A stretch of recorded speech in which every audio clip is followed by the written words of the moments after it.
The series opens up with a teenage girl named Yoon Ji-woo deciding to celebrate her birthday with her father. In the morning, Yoon exercises in her room while listening to music. She then gets ready and leaves her apartment for school. On her way, two police officers follow her and ask about her father, who is a criminal and drug dealer. Yoon does not reply to them and just walks away. Despite this, the officers follow her for a while and ask her to tell her father to surrender if he ever comes to her contact. Since her father's case became known to everyone, Yoon is isolated by her friends in class. They abuse her and scribble insults on her desk, calling her a daughter of a criminal. Later in the day, Yoon notices the police officers talking to the principal, and soon she is called to the office. There, the principal tells her that she needs to be expelled from school because many parents object to a criminal's daughter attending the same school as their children. Back in class, Yoon finds trash on her desk, along with a paper filled with powder. The bully girls do not stop humiliating her and suggest she go and sell narcotics like her father. Feeling angry and frustrated, Yoon attacks her friends, leading to a fight. She then gives a name card to one of her teachers and storms out of the school. Outside her house, Yoon sees the same police car waiting for her. Enraged, she attacks the car and is subsequently chased by the police officers. Yoon then runs to the beach to escape and sits down on the edge, reminiscing about her father and the time they spent together. She remembers being raised with love by her father since childhood, and she doesn't believe he's a criminal. In fact, Yoon is still waiting for her father to return and celebrate her birthday together. Later at night, when Yoon gets back home, she finds the police still waiting for her. Ignoring them, she enters the house. Meanwhile, her father, Yoon Dong-hoon, tries to call her from a payphone. At first, she ignores the call, but eventually answers it. When Dong asks how her day went and if she enjoyed her birthday with her friends, Yoon suddenly gets hyper and starts yelling at her father. She expresses her anger and blames him for all the suffering in her life. In response, her father promises to solve his problems and return to her soon. However, Yoon is already disappointed and tells him that she believes her father is dead before cutting the call short. After listening to his angry daughter, Dong-hoon gets in a car and turns on his long unused cell phone. He reads a message from Yoon expressing her miserable life. Without hesitation, he decides to go home to see her. He then asks the driver to get out of the car and drives straight to Yoon's apartment. Upon arrival, Dong incapacitates the police guard outside his house and rushes inside. He notices his untouched presence outside the door and tries to open the lock. Right then, a masked man approaches Dong from behind and shoots him. Yoon wakes up to the noise and approaches the door to investigate. Looking through the peephole, she witnesses her father getting shot by a mysterious man. She tries to open the door, but her father, concerned for her safety, holds it shut. He is doing this because he does not want the masked man to find his daughter. After he leaves, Dong-hoon apologizes to Yoon for making her life miserable and passes away outside the doorstep. Yoon desperately tries to open the door and sees her father lying lifeless and covered in blood. Overwhelmed with grief, she embraces his lifeless body and cries. The following day, it's Dong's funeral, and Yoon can be seen crying sitting in front of her father's photo. At the same time, a group of people wearing black suits, led by a man named Choi Mu-jin, arrived at the funeral home. They are the most powerful gangsters in the city, and Mu-jin, who was Dong-hoon's best friend, has come to pay his respects. Yoon asks him about her father's murder, but he simply states that her father was his most trusted friend. Before Dong's body is cremated, Yoon looks at him for the last time and reminisces about their happy times together. She cannot understand why her father suddenly chose such a dangerous path. In the next scene, Yoon goes to the police station to inquire about the progress of her father's murder case. To her dismay, she learns that the case has been closed due to a lack of witnesses or evidence. Hearing this, she gets angry at the officer and presents a blurry picture of the killer that she got from the CCTV footage. But instead, the police officer scolds her and blames her father for being a criminal on the run. Afterward, at night, Yoon visits Mu-jin's headquarters, and as she enters, she witnesses people busy counting money and packaging narcotics. She ignores everything and goes straight to Yoon's office. There, she hands over the blurry CCTV image to Mu-jin and asks him to find her father's killer, expressing her intention to take revenge by killing him with her own hands. In response, Mu-jin stands up and gives her a knife, challenging her to stab him. However, Yoon can't bring herself to harm or stab him, and as a result, Mu-jin slaps her hard, asking her to get out. Moving on, Yoon returns home and later hears a knock on the door. Fearfully peering through the peephole, she sees the same person whom she saw on the night of her father's murder. Terrified, she hides under a blanket until the person leaves. After a while, Yoon gathers courage to pursue her father's killer, carrying a golf club. She chases after the individual, but unfortunately fails to catch up. Undeterred, Yoon continues her quest by creating a poster with CCTV images and pasting it all over the city. She has also mentioned a reward of 5 million won to anyone who provides information about the person in the pictures. The next day, Mu-jin coincidentally comes across one of the posters and decides to take action. He then saves Yoon from getting robbed by local thugs and saves her life. Moved by Yoon's determination and guilt over her father, Mu-jin urges her to stop seeking revenge and live her life well. However, she refuses, determined not to let the police close her father's murder case without justice. After hearing this, as a solution, Mu-jin suggests that if she truly wants revenge, she needs to learn how to fight and kill people. He then asks Yoon to pack her belongings and takes her to a place near the sea and the harbor, where his organization trains fighters.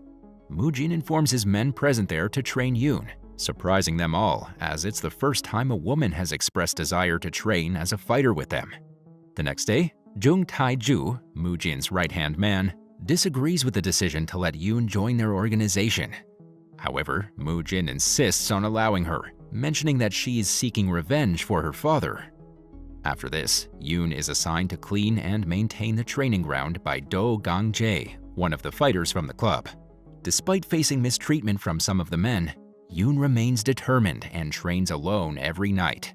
Impressed by her perseverance, Mu-jin monitors her progress and teaches her survival techniques and weak points in the human body where she can attack. Over time, a competition is held among the gangsters to determine the strongest member who will earn a transfer and work for Mu-jin.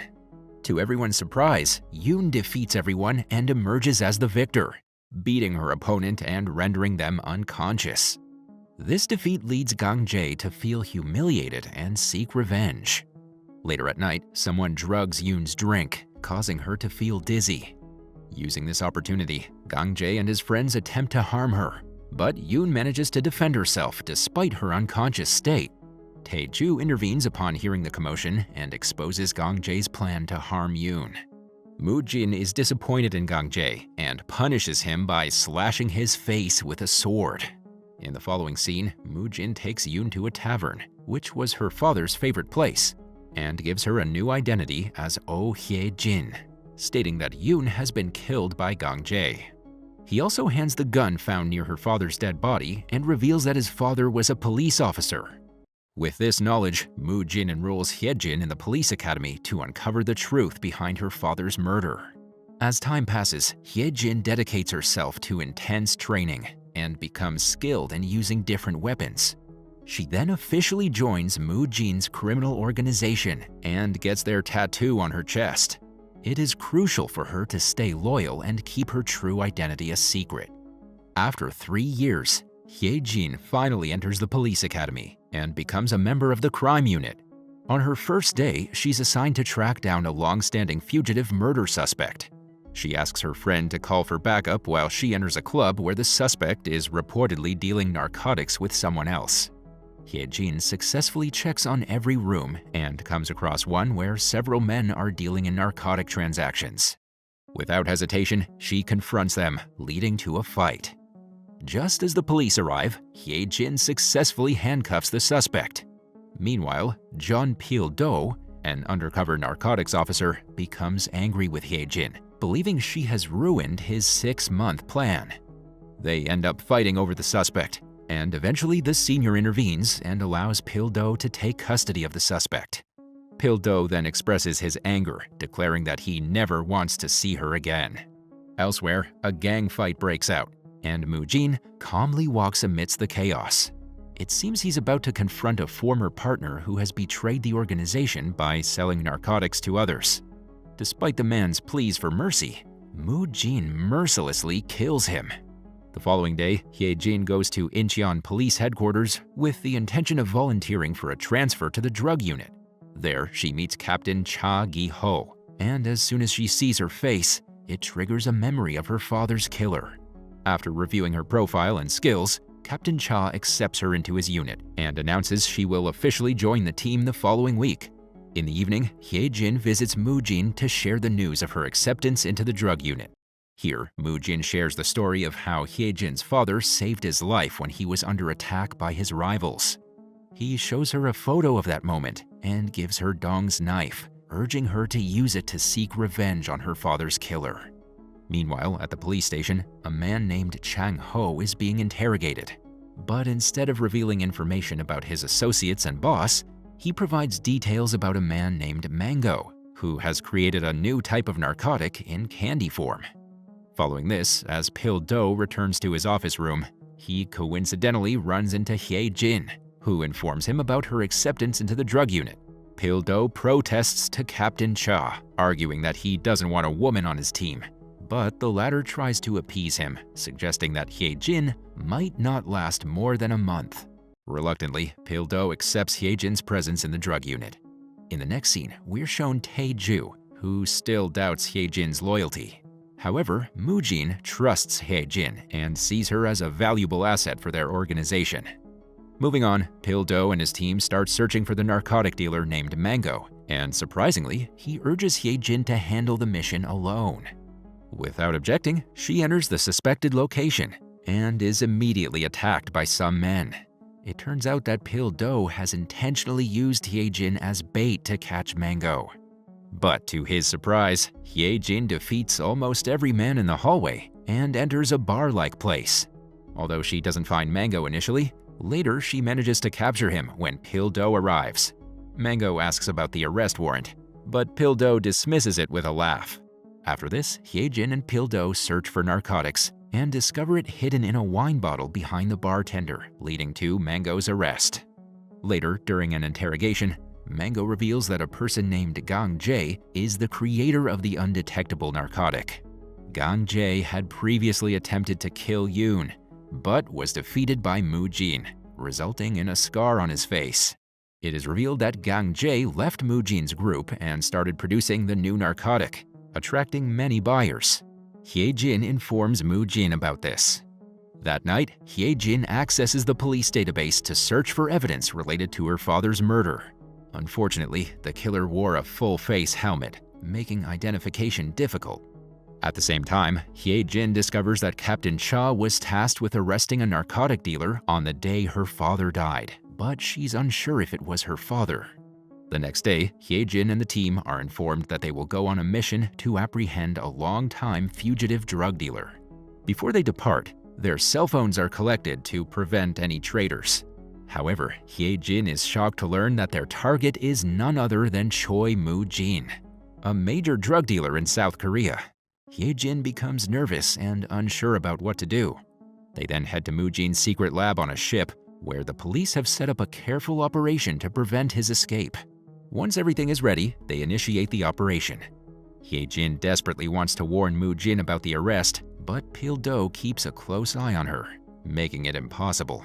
However, at one point, someone fires a gun, disrupting the mission and allowing ample time for Mu-jin to escape. Amidst the chaos, Hye-jin discovers a gun she believes belonged to her father's killer. She plans to see Captain Cha's reaction when he sees the gun. Meanwhile, Mu-jin arrives at his headquarters and is furious at Hye-jin for not informing him about the mission. After a while, she repeatedly tries to contact him using a secret number, but he ignores her calls.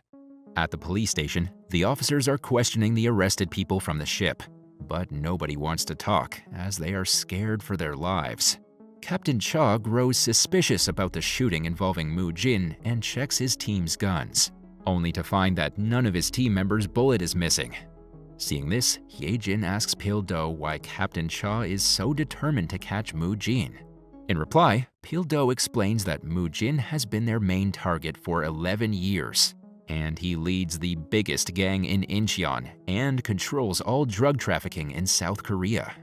Right then, Hye-jin sees a photo of her late father, who was Mu-jin's best friend, killed 5 years ago among the other drug lords.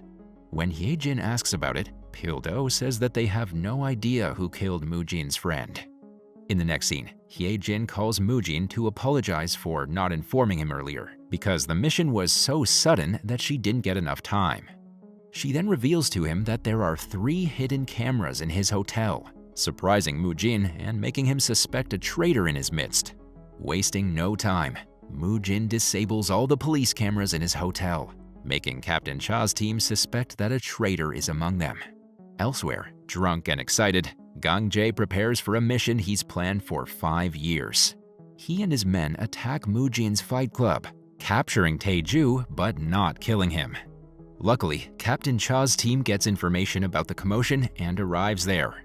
They manage to save Tae-ju, who is badly injured and refusing to talk.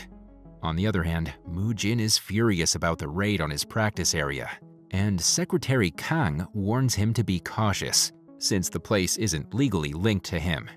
The police search for the attackers and find evidence of a new narcotic, but struggle to find witnesses.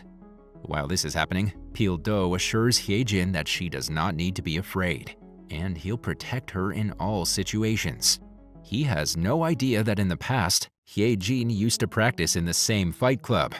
The next day, Hye-jin attends Mu-jin's men's funeral, wearing a helmet to avoid being recognized. On her way home, she meets Captain Cha and Pil-do arriving at the funeral.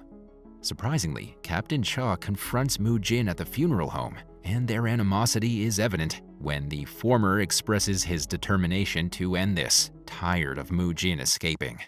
But Mu-jin confidently laughs, saying he'll never be caught and that the captain will never be able to find evidence against him. The next day, Na Dae-soo, a member of the narcotics unit, finally identifies Gang-jae as the person who attacked Mu-jin's fighting club. Captain Cha recognizes Gang-jae as a former member of Mu-jin's group and believes that Mu-jin will take action now. He then orders Mango to be released as bait. Hye-jin objects, worried about the risk to many lives, but Captain Cha dismisses her concerns. Meanwhile, Mu-jin receives a message from Hye-jin, informing him about Captain Cha's plan. After reading the message, Mu-jin cancels his mission and decides to stay put. At the police station, Captain Cha and his team are puzzled by Mu-jin's lack of response. Captain Cha laughs, confident that Mu-jin will fail because there's a traitor in his organization. Right then, Mu-jin receives another message from Hye-jin, informing him about a traitor who will meet Captain Cha in a while. In a different location, Tae-ju finds a letter and a new type of drug in his car, inviting him to meet someone who knows Gang-jae's whereabouts. Without hesitation, Tae-ju decides to go to the meeting. Meanwhile, Hye-jin, wearing a full face helmet, keeps an eye on Captain Cha to gather information about the traitor in Mu-jin's team. Unexpectedly, she encounters Pil-do, who attacks her, revealing that it was a trap set up by Captain Cha and Pil-do. She somehow manages to escape and reaches her apartment. Here, it's revealed that Captain Cha planned to expose the traitor in his team by using Tae-ju as bait. In pain, Hye-jin informs Mu-jin that Tae-ju has met Captain Cha and urges him to be cautious. The next morning, Hye-jin receives information about the owner of the gun used to kill her father. Filled with anger, she rushes to the office with a knife, seeking revenge. She confronts Captain Cha and asks about Jong-soo, the owner of the gun. In reply, Captain Cha reveals that Jong-soo was his best friend, who died after joining his unit, and accuses Hye-jin's father, Yoon Dong-hoon, of being the killer. Following this, Hye-jin visits Mu-jin and asks her if her father ever killed a policeman. To her surprise, he denies it and explains that Captain Cha is willing to do anything to frame them as guilty. At the police headquarters, Pil-do seems to like Hye-jin and tries to convince her to have a few drinks with him, only to get declined. However, Hye-jin has rejected the invitation because she is searching for Gang-jae secretly. Unbeknownst to her, Pil-do follows her, curious to know what she does after work. Unable to bear it any longer, when Hye-jin stops her car to inquire about Mango to a group, Pil-do gets into her car and questions why she's acting alone to monitor Mango. He also suspects that she has hidden motives. In reply, Hye-jin explains that she was frustrated by Mango's release despite evidence of the new drug and is determined to find out the truth. Right then, they notice Mango leaving in his car, and together they end up following the car to an old abandoned factory. Meanwhile, Gang-jae arrives at the factory for a meeting with Mango, but it turns out to be a trap set by Gang-jae himself. When Hye-jin and Pil-do are thinking about why Gang-jae arrived alone to deal with Mango, his group attacks them, indicating that Gang-jae was aware of their presence. Elsewhere, Mu-jin is sitting at a cafe, which he frequently visits, and realizes that people around him are targeting him. He then decides to fight against them and takes action to protect himself. The episode ends with the scene shifting back to the factory, where after a bit of fight back and struggle, Hye-jin and Pil-do are captured by Gang-jae.